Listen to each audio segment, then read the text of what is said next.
dari dalam kuburnya dalam tanda petik masih mentransfer uang 200 juta maupun atas perintah daripada nenek Putri Chandrawati. Wah, Putri Chandrawati dibilang nenek sama Kamarudin Simanjuntak dan bakal laporin Ricky Rizal, dituntut seumur hidup maling duit orang sih. Misteri makna behind the scenes video klip memiliki tapi tetap sopan.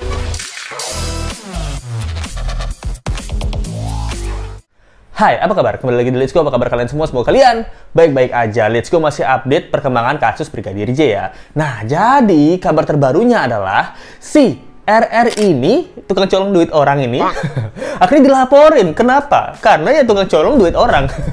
Itu katanya. Ini yang ngelaporin Kamarudin Simanjuntak ya. Nah, jadi pada tayangan video yang sebelumnya, yang ini nih, pasca dia dikubur tanggal 10, tanggal 11 dari dalam kuburnya dalam tanda petik masih mentransfer uang 200 juta. Tentu tidak mungkin almarhum Joshua melakukan itu, baik itu atas inisiatif sendiri maupun atas perintah daripada nenek Putri Chandrawati. Nah, dia bilang akan melaporkan tindakan pencucian uang dan juga pencurian dengan kekerasan sama si Ricky Rizal ini gitu. Nah, di mana Ricky Rizal ini mentransfer duit 200 juta. Tanggal 10 beliau dikubur, tanggal 11 beliau transfer duit. Nah, ini kata Kamarudin Simanjuntak ya. Masa bisa tanggal 11 Joshua transfer duit? Nah, ternyata yang transfer itu adalah Ricky. Ini kejam banget. Kenapa? Kata orang-orang belum kering kuburannya udah rebutan duit. Nah, ini nih. Ternyata ada kejadian belum kering kuburan Joshua. Tanggal 10 dikuburin, tanggal 11 udah nyolong duit. Ini ya. Dan Kamarudin bahkan bilang, ini Ricky ini disuruh sama si nenek Putri Chandrawati. Gila nih. Bukan saya yang ngomong ya. Ini Pak Kamarudin sendiri yang bilang. Dia bilang dicuri sama nenek Kamarudin lagi. Nenek Putri Chandrawati gitu. Bukan ibu lagi loh. Padahal belum punya cucu ya. Tapi perawakannya kayak udah punya cucu ya. Enggak ya, ini kata Kamarudin ya, bukan kata saya. Bang Kamar, Ricky banding. Gimana menurut Abang? Itu kerugian bagi dia. Karena dengan dia banding, maka dia akan mengantongi nanti pidana seumur hidup. Bahkan pada beberapa kali berdebat ya, ada juga kuasa hukum dari Ricky Rizal. Nah, Kamarudin ini bilang bahwa Ricky Rizal ini harusnya mengaku aja deh. Dia kalau banding ya, ini tuntutannya bakal penjara seumur hidup nih. Rugi nih tuntutan atau banding dari Ricky Rizal. Kenapa? Kalau Ricky Rizal banding, saya udah siapkan laporan-laporan, terutama laporan tindakan pencucian uang gitu. Dan pencurian dengan kekerasan. Nah, dan saya juga minta bagi kubu-kubunya Sambo, kembaliin aja deh barang-barang Joshua. Kamu ngembaliin nyawanya udah nggak bisa kan? Nah, kembaliin barangnya aja. Kita bantu bertobat, jangan sampai mereka nanti keburu meninggal masuk neraka, maka kita ingatkan melalui perbuatan laporan polisi supaya mereka nanti tersadar, karena ini ancamannya 20 tahun tindak pidana pencucian uang. Barang-barangnya Joshua itu adalah pertama adalah pin emas yang dikasih sama pimpinannya, pin emas Joshua. Lalu ada handphone 2 biji, handphone 2 bijinya Joshua ini kemana? Diambil, diilangin lagi, mungkin dirusak ya, dihancurin gitu. Lalu ada laptopnya Joshua. Nah, laptopnya Joshua juga minta dibalikin. Jam tangan, waduh, siapa yang orang nyolong jam tangan ini sama barang-barang Joshua? Siapa lagi kalau bukan? Nah, coba yang hobi nyolong. Nah, nggak tahu ya, menurut kalian siapa nih di antara ajudan-ajudan yang hobi nyolong? Kamarudin juga bilang bahwa sebaiknya sekarang kalian jujur deh sebelum kalian mati. Nah, untuk para geng-geng Sambo yang belum jujur ya, mungkin ada siapa? Kodir kayak, atau Ricky Rizal, atau Kuat Ma'ruf. Kalau masih ada yang ditutup-tutupi, mending jujur aja. Dimana sekarang ini barang-barang Joshua sebelum kalian meninggal dan kalian masuk neraka. Loh, kalau udah jujur, kalau meninggal tetap masuk neraka dong. Karena berbuat jahat kan, wah. Mungkin neraka level 11 ya. Kalau kalian jujur, neraka level 7 gitu. Kalau kalian nggak jujur, neraka level 11. Tapi tetap di neraka. Karena ini diharapkan masuk uang 200 jutanya ini ke ahli waris. Nah, di sini ternyata info dari Pak Kamarudin Simanjuntak, dia udah mengantongi transaksi-transaksi rekening-rekening kolan dan juga transaksi-transaksi dari awal Brigadir Joshua ini punya rekening sampai akhirnya meninggal dunia. Nah, ternyata setelah ditransfer ke Ricky, dari rekening Ricky ini tidak ditransfer lagi ke PC, ke FS. Nah, berarti kan Ricky ini pencuri tunggal dari uang Yosua. Nah, pakai apa Ricky? Bayar Shopee kan? Bayar Telkomsel, apalagi kemarin itu, bayar tagihan listrik. Nah, rumah terang tapi haram loh. Dari uang pencurian ya gitu. Ini bisa jadi kayak gitu kan. Yang Ricky bilang bahwa ini semua uang FS, uang PC gitu. Tapi dari Kamurudin Simanjuntak bilang, kenapa kamu tidak ada transfer ke PC sama ke FS? Kalau kamu transfer ke PC atau ke FS dari uang 200 jutanya Yosua, kemungkinan PC sama FS juga bakal ikut terseret dalam kasus ini. Tapi sialnya atau memang niatnya, nah Ricky ini tidak mentransfer sama sekali ke rekening-rekening PC dan FS. Jadi untuk pencucian dan pencurian tunggal itu Ricky sebagai tersangkanya gitu. Waduh, kasihan ya Bang Ricky ya. Bahkan kuasa hukumnya yang cantik ini ya, cantik kuasa hukumnya, mengatakan bahwa tidak ada keadilan nih bagi Ricky dan keluarga. Terenyuh saya mendengar saat keluarga mengatakan kepada saya, Mbak, apakah masih ada keadilan untuk Ricky Rizal? Keluarga Ricky ini bahkan udah minta maaf loh. Saya minta maaf atas kelakuan anak saya sama keluarganya Brigadir J gitu.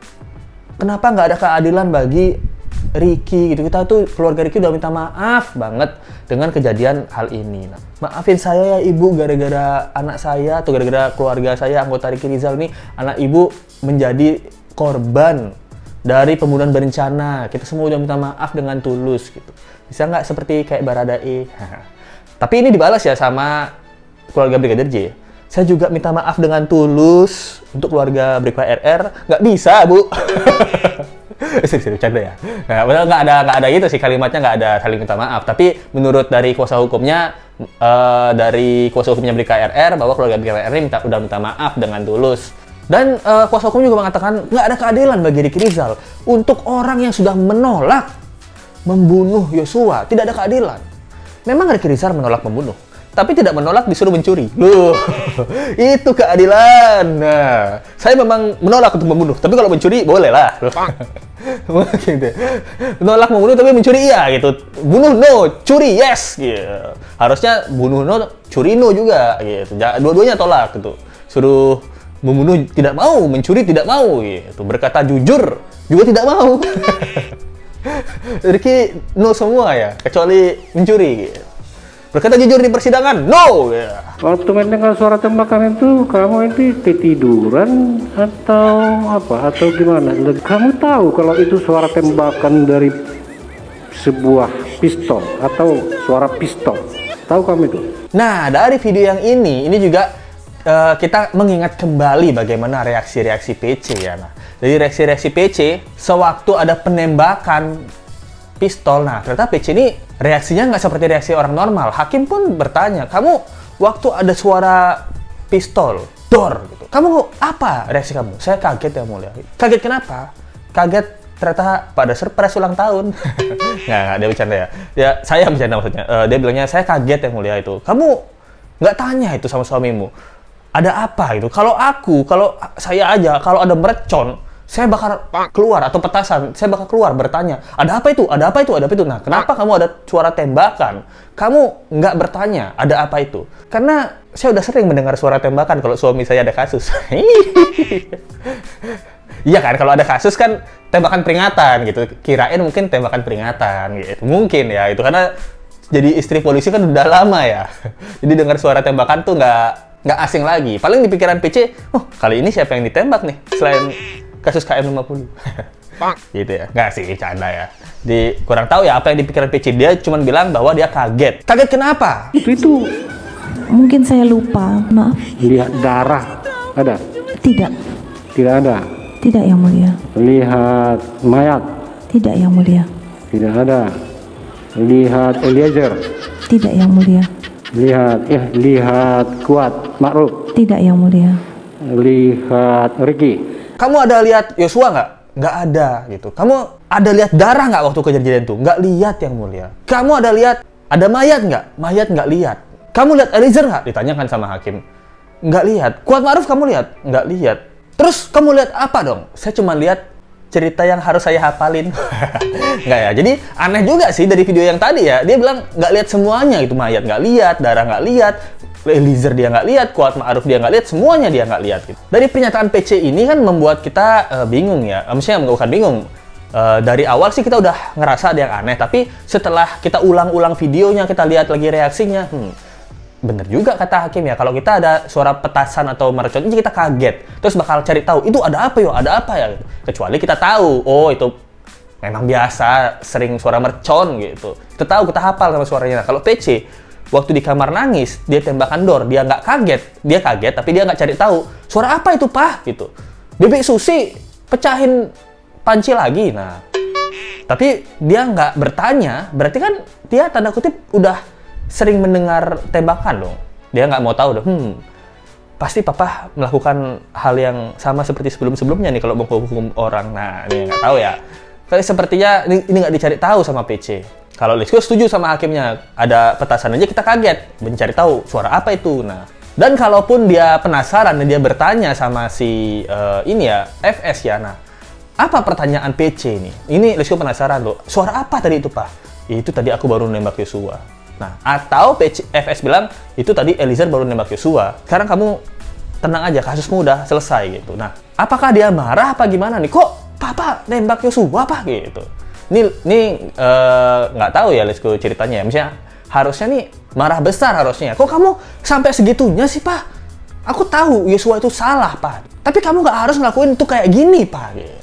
Membunuh orang tuh kan dosa Pak. Nah, ini harusnya FS ini bener-bener dimarah-marah banget sama PC ya. Nah, tapi yang PC selama ini Lesko tahu ya, dia tuh cuman menyesal dan kaget.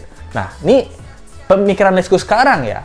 Dia tuh kaget karena memang nggak tahu bakal kejadian seperti ini, atau sebesar ini. Yang kedua menyesal karena jangan-jangan dia cerita bohong sama FS. Aduh, aku nyesel banget nih. Gara-gara aku sering nonton Cinta Fitri sampai 7 season, terus Noktah Merah Perkawinan, aku jadi ceritain hal-hal yang berbau sinetron nih sama papa nih. Gak tahu ya, ini apa nih yang diomongin dia. Jadi dia takutnya Lesko tuh ngerasa, dugaan Lesko sih dia menyesal ya bahwa dia nggak menceritakan hal yang tanda kutip bener-bener sebenarnya gitu. Jadi karangan dia itu malah membuat Yosua meninggal. Nah, itu membuat perasaan menyesal di dalam dirinya gitu. Jadi udah terlanjur menyesal dan terlanjur bohong, ya kita lanjutin aja lah bohongnya. Nah, itu sih kecurigaan ya dari video yang ditayangkan pada saat persidangan PC gitu. Nah, menurut kalian gimana nih? Kita masih bakal update kasus-kasusnya dan kita bakal bahas-bahas yang udah lama nih. Kayaknya soalnya banyak-banyak kejanggalan nih kalau Let's Go nonton lagi di TikTok lagi rame-rame. Ternyata kasusnya ini masih rame banget di perbincangan di TikTok. Thank you banget yang nonton. Jangan lupa like, comment, share, dan subscribe video ini. Kita ketemu lagi di video berikutnya. Sampai jumpa lagi ya. Bye. Misteri makna behind the scenes video klip memiliki tapi tetap sopan.